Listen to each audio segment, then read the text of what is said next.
I think there's a lot of questions just from a roster standpoint. I mean, we can start it at the top. Let's start at quarterback, which has been a question. I mean, even when it wasn't a question, it was a question, unfortunately. But now it's truly a question when you've got a guy who was your starter for the last 2 years is going to be gone. Who's going to assume that role? There are always these types of questions on a roster from year to year, especially in college. You only get guys for 3 years, 4 years, maybe 5 or maybe 6 years, but there's always this sort of turnover. So there's always going to be these questions about moving forward, and it's always going to be a different team.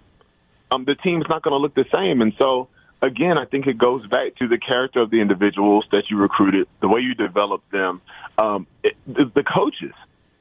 Many times it's coaches who get lackadaisical, or it's coaches who stop holding the same standard or stop pushing guys. Or that on the flip side, sometimes coaches go overboard because they're trying to protect against some sort of letdown. So it's important to have a balance.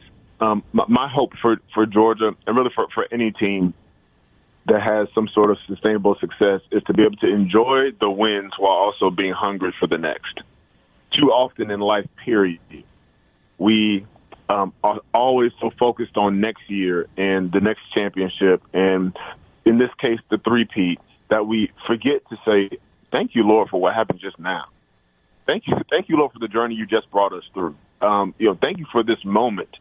And then refresh yourself and get ready for the next. But anytime you start off on top, and quite honestly, Greg, Georgia historically, I feel like starts on top a lot. Sometimes we don't stay there, and so I don't think it's going to be this strange place for Georgia to start off, hopefully as preseason number one.